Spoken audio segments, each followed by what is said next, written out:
ఈరోజు భారతీయ జనతా పార్టీ మా అభ్యర్థి లంకల దీపక్ గారిని గెలిపించడం కోసం ఈరోజు నేను జనగాం నుండి వచ్చిన నేను సొంత టిఫిన్ బాక్స్ తెచ్చుకున్నా. అక్కడెక్కడో జనగాం నుండి ఈంచి దాదాపు 180 కిలోమీటర్లు ఈ షేక్పేటకు వచ్చిన. నేను వచ్చి 3 రోజుల నుండి ఇక్కడనే నా సొంత డబ్బులు పెట్టుకుంటున్నా. భారతీయ జనతా పార్టీ అంటే నాకు ఇష్టం. పార్టీ కార్యకర్తగా నేను ఇక్కడికి వచ్చి స్వచ్ఛందంగా ఒక్క రూపాయి ఎలాంటి రూపాయి నేను ఆశించకుండా ఈ పార్టీ కోసం నేను జనగాం నుండి వచ్చిన. ఎందుకు వచ్చాము అంటే వేరే పార్టీ వాళ్ళు డబ్బులు ఇస్తున్నారు కాబట్టి బీజేపీలో ఎందుకు ప్రచారం చేస్తున్నారు? ఈ బీజేపీ పార్టీ అంటే బిర్యానీలకు కాంగ్రెస్ పార్టీ బిర్యానీ ఇస్తుంది, టీఆర్ఎస్ పార్టీ బిర్యానీ ఇస్తుంది. భారతీయ జనతా పార్టీలో యువకులు, మంచి యువకులు, స్వచ్ఛందంగా ఒక కమిట్మెంట్తో ఉన్న వ్యక్తులు నాలాంటి కార్యకర్తలు ఎంతోమంది ఉన్నారు. వాళ్ళు బీజేపీ పార్టీ ఒక్క పిలుపునిస్తే నాలాంటి కార్యకర్తలు వేల మంది, లక్షల మంది రావడానికి సిద్ధంగా ఉన్నారన్న. తెలంగాణ వ్యాప్తంగా రేపు రానున్న రోజుల్లో బీజేపీ తెలంగాణ మొత్తం కమ్మేస్తుంది. వీళ్ళు అనుకుంటారు బీజేపీ ఏది లేదనుకుంటారు. తెలంగాణలో కేసీఆర్ను రేవంత్ రెడ్డిని కొట్టిన పార్టీ ఏకైక పార్టీ అంటే బీజేపీ అన్న. కిందికెళ్ళి సాపకిందిలా నీళ్ళ వారిపోతుంది తెలంగాణ మొత్తం. ఇప్పుడు లంకల దీపకన వ్యవస్థ కూడా అదే విధంగా అంటారు. ఇక్కడ ముస్లింలు పెద్ద ఎత్తున ఉన్నారంటారు. కానీ వాస్తవంగా ప్రజలు ముక్త కంఠంతో ఈరోజు తెలంగాణ మొత్తం ఇటు చూస్తుంది. యువకులు బాగా సున్నితంగా ఆలోచిస్తున్నారు. ఈరోజు బీజేపీకి ఓటేస్తేనే ఈరోజు మనం బతుకుతాం. షేక్పేట ప్రజల మీకు దండం పెట్టి చెప్తున్నాం, మన హిందూ ప్రజలు గెలవాలంటే, షేక్పేటకు గెలవాలంటే బీజేపీ ఓటు వేయాలి. లేదు అంటే మీ చేతిలో కత్తి పెట్టుకుంటే మీరు ఒడుచుకుంటా అంటే, మీ కళ్ళల్లో మీరే కత్తి ఒడుచుకుంటా అంటే మీ ఇష్టం. ప్రజలారా, హిందూ ప్రజలారా, మీకు దండం పెట్టి చెప్తున్నా, వాళ్ళు ఓట్లు ఇస్తారు, పైసలు తీసుకోండి. 1000 ఇప్పుడు మన పోస్ట్ కార్డులలో పైసలు ఒక్కొక్క ఓటుకు 5000, 10,000 ఇస్తా అంటారు, తీసుకోండి. కానీ ఓటు మాత్రం పరద సాటి పోయినాక గుద్దితే టీఆర్ఎస్ కాంగ్రెస్ 2 బోల్తా వాడాలి.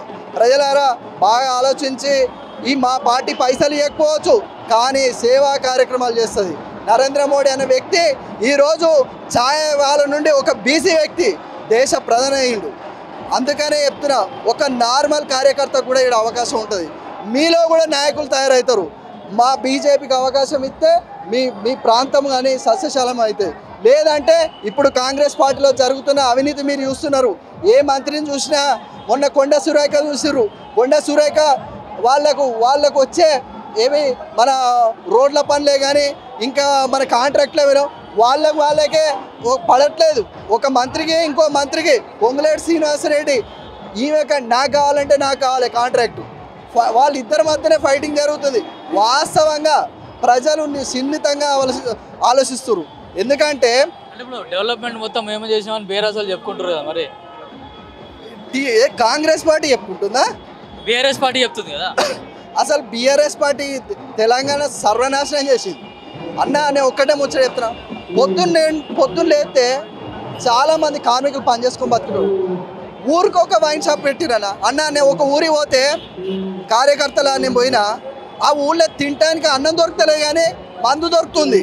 అంటే ప్రజల్ని ఎంత బానిసలు చేసిండు అనేది ఈ తెలంగాణ రాష్ట్రం వాళ్ళ పైసల కోసం, పన్నుల కోసం, ప్రజలను పీడించడం కోసం, వాళ్ళ పైసలు సంపాదించడం కోసం ఒక ఇంత దరిద్రమైన నికృష్టమైన పనులు చేసింది టీఆర్ఎస్. దానివల్ల ఎంతోమంది చెప్తున్నా, చాలా ఫ్యామిలీలు అరిగోసపడుతుర్రు. ఇప్పటికి చెప్తున్నా, చేసిన కష్టం మొత్తం వైన్ షాపులలో పెట్టి ఊరూరికి వైన్ షాపులు ఒక జాతరలాగా అయిపోయింది ఇప్పుడు తెలంగాణ మొత్తం. కాంగ్రెస్ కూడా చెప్తుగా మేము యువతకు ఉద్యోగాలు ఇస్తున్నాం అది అని చెప్తున్నారు కదా. 2 నెలలనే దాదాపు 60,000 70,000 ఉద్యోగాలు ఇచ్చినా కూడా కాంగ్రెస్ పార్టీ చెప్తుంది. మరి ఉద్యోగాలు వచ్చినా మీకు అన్న? వాస్తవం చెప్పానంటే మొన్న వీళ్ళు ఇచ్చింది. అంతకుముందు టీఆర్ఎస్ పార్టీ కొద్ది వరకు ఒక దాదాపు 40,000 వేసారు. వాటి పోస్టులు ఎగ్జామ్స్ రాసింది టీఆర్ఎస్ ఆధ్వర్యంలో. వీళ్ళు పోయి ప్రోగ్రెస్ కార్డు ఇచ్చినట్టు వీళ్ళు అపాయింట్మెంట్ లెటర్ ఇచ్చారు. దానికి వీళ్ళ అకౌంట్ వేస్తారు. వాస్తవంగా వీళ్ళు ఇచ్చి 4,000 జాబులు. తెలంగాణలో కాంగ్రెస్ పార్టీ ఇచ్చిన జాబులు 4,000 జాబులే. దాన్ని ఏదో గొప్ప చెప్పుకొని ఒక మంత్రి అంటాడు 30,000 అంటాడు, ఒక మంత్రి అంటాడు 40,000 అంటాడు, ఒక 40,000 అంటాడు 80,000 అంటాడు. అసలు వాళ్ళు మాట్లాడే మాటలకు తారతమ్యం లేదు. ఒక మాట అంటే అంటే వాళ్ళకే స్పష్టత లేదు. అంటే గంత దౌర్భాగ్యమైన స్థితిలో ఉన్నది కాంగ్రెస్ పార్టీ. అంటే ఇప్పుడు గ్రూప్ 1 ఎగ్జామ్ కూడా చాలా సార్లు వాయిదా పడ్డది, మొన్న కూడా ఒకటి వాయిదా పడ్డది, కేసులో ఉంది. గ్రూప్ 1 కూడా మొత్తం పేపర్ లీక్ అయిందని కూడా చెప్తున్నారు. అయితే ఒక స్టూడెంట్గా, ఒక యువకునిగా ఎట్లా ఉండాలి అసలు, ఎగ్జామ్లో ఎట్లా జరగాలి? అసలు గ్రూప్ 1 ఎగ్జామ్ అంటే ఎంత సిస్టమేటిక్గా జరగాలి అట్లా కాదు. ఇక్కడ కంప్లీట్గా రాజకీయం చేస్తున్నారు. వాళ్ళ ఇష్టాధ్వర్యంగా వాళ్ళు ఏం చేస్తున్నారు, వాళ్ళకి సంబంధించిన ముఖ్యమంత్రికి సంబంధించిన టీఆర్ఎస్ పార్టీ జరిగినప్పుడు ఏం జరిగింది, గ్రూప్ 1 ఎగ్జామ్లో కవితకు సంబంధించిన నిజామాబాద్ సంబంధించిన దాదాపు మన కలెక్టర్ పోస్టు ఏంది, మన గ్రూప్ 1 ఎగ్జామ్లో దాదాపు ఓన్లీ నిజామాబాద్ నుండి 84 మంది సెలెక్ట్ అయ్యారు. అట్లా అవుతారు? ఒక జిల్లా నుండి సెలెక్ట్ కావాలంటే 2-3 చాలా కష్టం. అది గ్రూప్ 1 ఎగ్జామ్. అట్లాంటిది ఒక పొలిటికల్గా వాళ్ళు ఒక డ్రామాగా సృష్టించి పేపర్ లీకేజీలు వాళ్ళకి సంబంధించిన ఫ్యామిలీ వేయడం చాలా దౌర్భాగ్యం. చదువుకున్నోని కడుపులో మట్టి కొట్టినవుతుంది, లేనోని కడుపులో పేగులు చేసినట్టు అవుతుంది. ఇది చాలా దౌర్భాగ్యం. చదువుకున్నోనికి ఈడ న్యాయం లేదు, ప్రజలకు అదేవిధంగా చదువుకున్నోనికి న్యాయం లేదు, అక్కడ రైతులకు న్యాయం లేదు, ప్రజలకు రక్షణ లేదు. ఈ రక్షణ మనకు న్యాయం, యువతకు న్యాయం, ప్రజలకు న్యాయం జరగాలంటే నరేంద్ర మోడీ లాంటి నాయకుడు మన తెలంగాణ ఒక్కసారి బీజేపీకి అవకాశం ఇస్తే రేపు రానున్న రోజుల్లో బీజేపీ మంచిగా చేసే అవకాశం 100% ఉన్నది. చూడండి ఇప్పుడు అస్సాం చూడండి, అటు మన బీహార్ సైడ్ చూడండి, రైతులకు చూడండి, రైతులకు 3300 క్వింటల్ ఒడ్లు కొంటారు. తెలంగాణలో 2200 క్వింటల్, 1000 రూపాయలు బోనస్ అన్న మాట నిలబెట్టుకురు. మన ఢిల్లీలో కూడా అట్నే అయింది.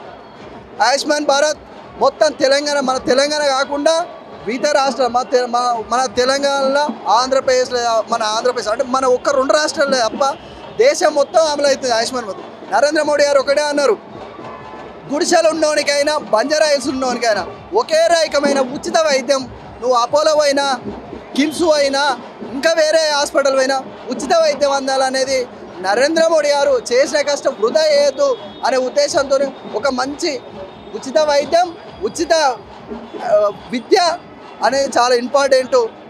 మళ్ళా రైతులకు 1000 రూపాయలు బోనస్, వాళ్ళకు సరిపోయేంత మంచి బోనస్ ఇవ్వడం జరిగింది. ఎవ్రీ ఇయర్ కూడా వాళ్ళ రైతులకు ఎంతో మంచి మేలుపూరంగా చేస్తుండు సెంట్రల్ గవర్నమెంట్ నుండి.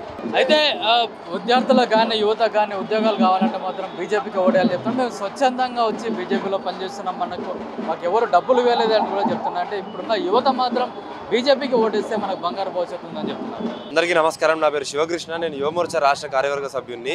జూబ్లీహిల్స్లో బై ఎలక్షన్ రావడం అనేది చాలా జీర్ణించుకోలేని వార్త. ఎవరు కూడా ఎవరి చావుని కోరుకోరు. కానీ అనుకోకుండా ఆయన చనిపోవడం వల్ల జూబ్లీహిల్స్లో బై ఎలక్షన్ వచ్చిన తర్వాత ఇప్పుడు వాళ్ళు బీఆర్ఎస్ వాళ్ళు ఏమని చెప్తున్నారు, ఈమె కుటుంబం అన్యాయం అయిపోతుంది, ఈమెను ఆదుకోవాలి కాబట్టి మీరు మాకు ఓటేయాలని చెప్తున్నారు. వీళ్ళు ఏమంటున్నారు, లేదు వాళ్ళకి బాగా ఆస్తులున్నాయి, వాళ్ళని ఆదుకున్నాడు ఏంది, వాళ్ళు పేదోళ్ళు లేదని చెప్పేసి బీఆర్ఎస్ వాళ్ళు మాట్లాడతారు. అంటే వీళ్ళ బాధ వీళ్ళు చెప్పుకుంటారు, వాళ్ళ బాధ వాళ్ళు చెప్పుకుంటారు. కానీ ఈ షేక్పేట్లకు ఈ గల్లీలున్నాయి, ఈ గల్లీల ప్రజలకు ఇబ్బందులు ఎదురవుతాయి. ఈ పక్కనున్న బోరబండ కాన్స్టిట్యున్సీలకు ఈ రోడ్లు చక్కగా లేవు, వాళ్ళకి ఇబ్బంది అవుతుంది. మేము గెలిస్తే మేము రోడ్లు వేపిస్తాము, మేము ఈ నాలాలు కట్టిస్తాము, మేము ఈ నల్లీలకి వెళ్ళి తోవలు తీస్తామని చెప్పేసి ఎవ్వరు కూడా చెప్తలేదు. ఆ పార్టీ చెప్తలేదు, ఈ పార్టీ చెప్తలేదు. అది చెప్పేది, అది ప్రచారం చేసేది, గెలిచిన తర్వాత దాన్ని 100కు 100% నెరవేర్చేది కేవలం భారతీయ జనతా పార్టీ మాత్రమే. కాబట్టి ఇక్కడ ఉన్నటువంటి ప్రజలందరూ కూడా భారతీయ జనతా పార్టీకి ఓట్లేసి ఖచ్చితంగా ఇక్కడ ఉన్నటువంటి అభ్యర్థి లంకాల దీపక్ రెడ్డి అన్న గారిని గెలిపించాలని చెప్పేసి మేము కోరుతున్నాము. జై శ్రీరామ్, భారత్ మాతాకి జై. నా పేరు Mukka Krishna Gupta, Bharatiya Janata Party Kisan Morcha general secretary, Golconda జిల్లా. ఈరోజు మనము ఎన్నికల గురించి, జూబ్లీహిల్స్ ఎన్నికల గురించి చెప్పాలంటే ఒక రకంగా బీఆర్ఎస్ పార్టీ కాళేశ్వరం ప్రాజెక్టుతో కేసీఆర్ మొత్తం ముంచేసిండు. ఎంసీహెచ్ 1,00,000 కోట్లు మింగేసిన కేటీఆర్, మరియు అదే కవిత గారు లిక్కర్ డాన్. ఈ విధంగా మొత్తం తెలంగాణ ఒక కుటుంబం మొత్తం మింగేసింది.